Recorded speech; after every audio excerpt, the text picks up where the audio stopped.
Salut à tous, on se retrouve aujourd'hui pour parler du Paris Saint-Germain ce mercredi 2 juillet. On commence tout d'abord avec la Coupe du Monde des clubs parce que on connaît les 8 équipes qualifiées pour les quarts de finale. Hier, les deux derniers huitièmes de finale ont été joués et du coup on a appris que le Real Madrid et Dortmund se sont qualifiés. Et du coup en tout ça fait 5 équipes européennes pour les quarts de finale. Donc il y aura 2 équipes brésiliennes, Palmeiras et Fluminense, et une équipe saoudienne, l'équipe de Al Hilal. Donc concernant le tableau, il y a un côté droit où est le Paris Saint-Germain, côté 100% bien sûr, 100% club européen, avec en plus des belles rencontres. Tiens, ça a été des finales de Ligue des Champions ces dernières années. Par exemple, le Real contre Dortmund, ça a été la finale il y a 2 ans, la Ligue des Champions. Et Paris-Bayern, ça a été la finale il y a 5 ans. La Ligue des Champions, donc ce sera 2 quarts de finale. Il y a également Palmeiras, Chelsea et Fluminense contre Al Hilal. Donc oui, pour moi le PSG dans le côté le plus dur du tableau, de ce tableau final, la Coupe du Monde des clubs. Après c'est comme ça. De toute façon maintenant il n'y a plus d'équipe facile. Quand tu arrives en quart de finale, peu importe la compétition, tout le monde peut battre tout le monde. Donc là prochain objectif, c'est déjà battre bien sûr cette équipe du Bayern. Et oui, le Paris Saint-Germain peut retrouver, pourquoi pas, un de ses bourreaux, peut-être Dortmund, les gars, que le PSG avait été éliminé la saison dernière, souvenez-vous, en demi-finale contre Dortmund. Ça peut être une revanche, ou pourquoi pas un PSG, Real Madrid, retrouver un certain Kylian Mbappé. Donc il faudra déjà battre bien sûr l'équipe du Bayern Munich samedi. Et voici le programme et surtout les horaires des matchs. Donc à noter que le Paris Saint-Germain jouera samedi à 18 h. Et si le PSG venait à passer, donc quelques heures après, on connaîtrait l'adversaire en demi, bien sûr. Ce serait soit le Real, soit Dortmund. Il faut déjà, je le répète, je répéterai toujours, éliminer tout d'abord l'équipe du Bayern avant. Concernant l'entraînement, donc retour aujourd'hui à l'entraînement. N'oubliez pas que lundi et mardi, donc les 2 derniers jours, c'était des jours off. Après la qualification, on va dire entre guillemets tranquille contre l'Inter Miami. Ça n'a pas été non plus le match du siècle, mais le PSG a su maîtriser et gagner le match avec la manière. Donc retour à l'entraînement ce mercredi pour nos Parisiens.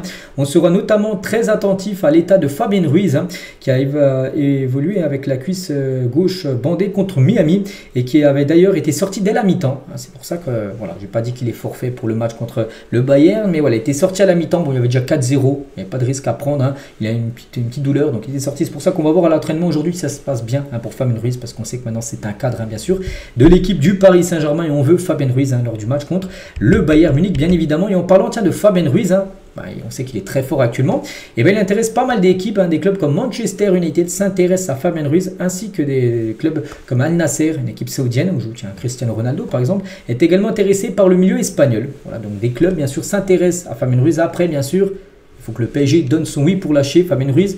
Ce serait fou de lâcher Fabien Ruiz alors que actuellement le trio qu'il a avec les 2 Portugais, Vitinha et Neves, ça fonctionne bien sûr très très bien. Et confirmation de Ruiz est très apprécié par Luis Enrique et est considéré comme un maillon essentiel bien sûr au milieu parisien. Comme indiqué par MC Sport, le joueur ne se voit pas ailleurs qu'au PSG. Donc voilà, oui, il peut y avoir des équipes intéressées, mais il faut que le joueur aussi ait envie. Est-ce que tu as envie de quitter Paris? Tu viens de gagner la Ligue des Champions pour aller dans un club comme Manchester, qui a fini 18e, je crois, enfin 17e plutôt de la saison dernière en Première Ligue. Je pense que c'est mieux de rester à Paris, surtout là, sa place de titulaire. Lui veut rester. Donc une prolongation pour Fabien Ruiz. L'idée du champion d'Europe est d'assurer une continuité dans l'entrejeu et le trio Ruiz, Vitinha, Neves a tout pour continuer à avancer ensemble encore des années, bien sûr. Donc on pense bien sûr qu'il restera, bien sûr, Fabien Ruiz, et moi j'espère vraiment qu'il restera. Je ne vous cache pas les gars, il y a à peu près... J'ai déjà voulu que ce joueur parte il y a 1 ou 2 ans. Je disais, mais je comprends pas, c'est pas le Fabien Ruiz du PSG quand on le voit avec la sélection espagnole. Mais là maintenant, c'est le Fabien Ruiz de l'Espagne qui est décisif. Maintenant on le voit avec le PSG. Par exemple, cette image, on le voit contre Arsenal, il avait marqué, même d'autres matchs aussi, il a été très important avec des buts. Donc oui, maintenant c'est un élément indispensable au Paris Saint-Germain et il pourrait même prolonger. En parlant de prolongation, on peut parler aussi de Bradley Barcola. Et Fabrizio Romano confirme les négociations pour une prolongation de contrat de Barcola. Et les dirigeants parisiens, dont Nasser bien sûr, veulent absolument que Barcola reste et soit un joueur important du projet du champion d'Europe. Le Bayern Munich a été informé de cela. Parce que oui, il y a le Bayern qui va affronter le PSG là dans quelques jours. Ils pourront affronter, ils pourront voir Barcola, mais cette fois-ci côté PSG, parce que le Bayern rêve de Bradley Barcola. Et voilà, donc ils ont été informés à le Bayern que le PSG, les gars, ne souhaitent pas du tout lâcher bien sûr Bradley Barcola. Et notez que ce joueur, cette fiabilité récompensée par la confiance comme de Luis Enrique, produit des étincelles. Barcola du côté de Paris, avec 61 dans cette seule saison, il a établi un record pour un joueur du PSG, le plus haut total jamais atteint dans une saison à Paris. Donc 20 passes D, le meilleur passeur des 5 grands championnat et 21 réalisations, deuxième du classement des buteurs de la capitale entre Ousmane Dembélé 33 et Gonzalo Ramos. Donc là, quand on parle de 61, même si c'est pas marqué, je pense que c'est le nombre de matchs joués. Parce que je pense pas, bon, il n'a pas marqué 61 buts, hein, donc il a 21 buts et 20 passes D, la saison énorme, mais en 61 matchs, c'est énorme. Hein. Il a beaucoup joué, il n'a pas non plus joué à chaque fois titulaire, mais quand il a commencé remplaçant, il est rentré toujours en cours de jeu. Donc ouais, il a joué comme 61 matchs cette saison, il s'est très peu blessé. Il a très peu été mis au repos hein, sur un match complet où il n'a pas joué. Hein. Il a souvent joué, puis c'est pour ça que c'est un cadre hein, de Paris, bien sûr. Bradley Barcola. On continue avec un autre joueur, Marco Asensio, actuellement qui est revenu à Paris, hein, c'est fini son prêt à Aston Villa. Et ben, le Fenerbahçe prépare une offre de 15 millions d'euros pour Marco Asensio. Et l'acheter définitivement, ça serait une très bonne nouvelle hein, pour Paris, parce que bien sûr, Luis Enrique ne compte pas conserver Marco Asensio. Puis actuellement, on sait qu'il y a pas mal de joueurs prêtés, il y a pas mal le quota de joueurs prêtés au max. Hein. C'est pour ça tout simplement qu'un transfert sec de 15 millions d'euros d'Asensio du côté du Fenerbahçe serait une très bonne nouvelle. Si tout le monde est OK, hein, si le joueur va aller là-bas, si le club turc le veut, et ça c'est sûr, et si le PSG est OK pour les 15 millions d'euros, tout le monde est d'accord. Hein, et oui, le transfert pourrait se faire. Voilà, concernant Marco Asensio, peut-être sous José Mourinho, hein, son futur coach, on verra. Et toujours tiens avec cette équipe du Fener également qui est aussi confiant concernant la signature de Milan Skriniar, également joueur du PSG, qui était prêté cette saison Fener. Il souhaiterait l'acheter aussi définitivement. Donc on a peut-être deux Parisiens pourraient filer du côté de la Turquie. Et ils sont de retour, tiens, au PSG, tiens, des joueurs aussi qui étaient prêtés, hein, bien sûr, pour voir aussi la fin de contrat. Par exemple, Skriniar, fin de contrat en 2028, hein, c'est qu'il avait signé un long contrat. Bon, il n'a jamais réussi à s'imposer, mais c'est pour ça qu'au Fenerbahçe, eh ben, il serait intéressé pour l'avoir. On parle peut-être d'une somme de plus de 10 millions d'euros. N'oubliez pas qu'il est arrivé libre hein, en provenance de l'Inter, donc le revendre 10 millions d'euros. C'est toujours 10 millions d'euros de plus dans les caisses que de le conserver encore 3 ans alors qu'il va pratiquement plus jouer. Hein. Donc Asensio, il est en fin de contrat dans un an. C'est pour ça que le vendre, c'est arrivé à le vendre 15 millions d'euros alors qu'il pourrait partir lui dans un an. C'est une bonne chose. Hein. Soler, il a encore un contrat de 2 ans. Mukele, 2 ans. Ousni, un contrat d'1 an. Renato, encore un contrat de 2 ans. Renato Sanchez. Hein. Et Lucas Lavallée, un tout jeune gardien, lui, encore un contrat d'1 an du côté de Paris. Concernant Gonzalo Ramos, il garde la confiance du PSG et n'est pas poussé vers la sortie, enfin pour le moment. Cependant, le Portugais, loin dans la hiérarchie hein, des numéros 9. On sait que maintenant, voilà, Luis Enrique préfère Ousmane Dembélé. Si Dembélé n'est pas là, on a pu voir que ben, ça peut être Désiré Doué, ça peut être Kvaratskhelia, ça peut être Bradley Barcola qui commence en faux numéro 9, on va dire. Donc lui, vraiment, il est derrière tous ces joueurs-là. Alors que lui, son poste de base, c'est le numéro 9. Hein. Donc c'est pour ça qu'il pourrait potentiellement réfléchir à son avenir et peut-être partir. Mais si il demande rien du tout à Paris, s'il ne demande pas son départ, on pense qu'il restera au moins une saison de plus. Gonzalo Ramos, n'oubliez pas que Paris l'a acheté 80 millions d'euros. En parlant de, comment dire, on parlait de Lucas Lavallée, je ne sais plus si c'est un gardien parce que c'est, il y a Louis Mouquet qui est plutôt maintenant un gardien, peut-être je me suis trompé, bref, mais le gardien de U19, hein, tiens, l'équipe Youth League, hein, enfin ils ont joué la Youth League, la Ligue des Champions Juniors, et ben ce joueur annonce son départ du PSG, à la fin d'une aventure chez les Rouges et Bleus. On lui souhaite une bonne continuation.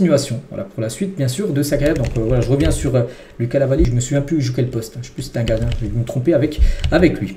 Bref, on continue. On va parler de Thomas Meunier, tiens, ancien joueur du Paris Saint-Germain. Raconte ce que c'était de côtoyer Neymar au PSG. Donc Neymar, déjà quand il était à 50%, il était injouable. Et nous, on le voyait à l'entraînement. Le grand pouvoir de Neymar, c'est qu'il décidait ce qu'il allait se passer. Voilà. Donc, bien sûr, il a côtoyé énormément Neymar. Il savait qu'il était exceptionnel, Neymar. Hein, et Neymar le répète souvent. Hein, et souvent en interview, il dit qu'à son prime était au Paris Saint-Germain, tout simplement. Il a dit de 2017 à 2020, c'était le prime de Neymar du côté de Paris. Hein.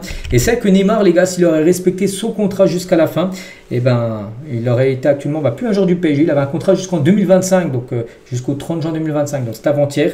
Bon, il a été transféré il y a 2 ans, on sait, hein, du côté d'Al Hilal, qui a déboursé quand même, je crois, 90 millions d'euros. Hein, c'est énorme. Hein. Mais s'il serait resté encore à Paris, donc là, il serait parti libre. Hein. Voilà, Neymar. Donc voilà un joueur qui a marqué comme l'histoire du PSG, toujours le transfert le plus cher de l'histoire du football. Hein. Neymar du côté du PSG. On continue tiens, avec Alexis McAllister, il était en podcast. Hein. Il est revenu tiens, sur le match contre le Paris Saint-Germain, hein. Souvenez-vous ce 8e de finale et surtout le duel qu'il avait avec Ousmane Dembélé. Donc frère, la prochaine fois n'arrive pas si vite. Hein. Donc McAllister est revenu sur un échange qu'il a eu avec Dembélé. Donc après 10 minutes de jeu, donc Dembélé m'a mis un petit pont. Il lui a dit. Donc il est venu me dire, hein, frère, la prochaine fois n'arrive pas si vite. Hein. Je lui ai répondu, donc t'inquiète, la prochaine fois je t'attrape le genou. Le problème c'est que je n'ai jamais réussi à le rattraper. Voilà en gros ce qu'a pu dire hein, Alexis McAllister sur son duel qu'il a pu avoir avec Ousmane Dembélé lors du 8e, hein, bien sûr, de finale. Le 4e maillot du Paris Saint-Germain, vous savez ce maillot qui est un carton, hein, qui s'est très bien vendu ce 4e maillot, donc en gros est actuellement introuvable hein, pour être à nouveau disponible autour de mi-juillet. D'après la source parisienne, ils disent en gros qu'un nouveau stock de petites quantités pourrait ressortir, parce que ce maillot les gars il est introuvable. Hein. On peut peut-être le trouver sur des sites un peu de faux maillots, mais voilà, en boutique officielle, il est introuvable. Il doit sortir, je dis, donc mi-juillet, mais seulement manche longue. Voilà, donc si vous êtes intéressé, alors le vrai maillot, hein, donc renseignez-vous. On continue les gars avec Désiré Doué. Donc quand tu affrontes Messi, tu es obligé de poster ta photo avec lui. On comprend Désiré. Donc Désiré Doué, donc il a mis quelques photos de son match hein, contre Miami. Il a bien sûr mis une avec Léo Messi, bien sûr. Un joueur qui suivait énormément, hein, bien sûr, à l'époque et qu'il a pu affronter lors de ce 8e de finale. On continue aussi avec la future saison de Ligue 1. C'est que le PSG, première journée, ira du côté de Nantes. Hein. Et à noter qu'il y a une nouvelle chaîne qui va sortir. C'est fini avec DAZN. Hein. Saison prochaine, il n'y a plus DAZN. Là, cette saison, il y avait DAZN et beIN Sport. beIN Sport, il y avait un match, DAZN et 8 autres matchs. Maintenant, les 8 matchs hein, seront sur une chaîne qui va sortir de la LFP. En gros, ça arrivera le 15 août prochain. Donc, 8 matchs par journée en exclusivité. Donc, les 10 plus belles affiches de la saison.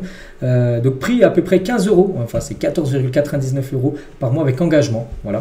Voilà. Concernant si vous voulez suivre les matchs du PSG. Donc là, il y aura 8 rencontres sur 9. Hein. L'autre rencontre, il y aura toujours un match qui sera diffusé sur beIN Sport, comme ça a été le cas cette saison. Et on finit tiens, avec l'Euro féminin qui commence ce mercredi. Et à noter qu'il y a 9 joueuses du PSG qui vont jouer cette compétition. Donc il y a pas mal de joueuses de l'équipe de France, hein, comme Karchaoui, Gayoro ou même, je ne sais pas, Mbok. Hein. Donc il y aura 2 néerlandaises. Il y aura une joueuse espagnole, Carmona, une joueuse du Real Madrid hein, qui a signé dans le PSG féminin il y a à peu près 2 semaines. Donc elle va jouer cette compétition également. Une joueuse polonaise hein, qui va jouer à cette compétition. On leur souhaite tous bonne chance, hein, bien sûr, aux joueuses du PSG hein, qui vont jouer cet Euro féminin. Donc voilà les gars ce qu'il y avait à dire. J'espère que ça vous a plu. On se retrouve nous demain, bien sûr, demain jeudi. On continuera à préparer, hein, bien sûr, même si j'en ai un peu parlé aujourd'hui. On en reparlera peut-être un peu plus demain. Peut-être qu'il y aura plus d'infos sur le match contre le Bayern, bien sûr, à ce match qui arrive à grands pas. Bonne journée à vous et à demain.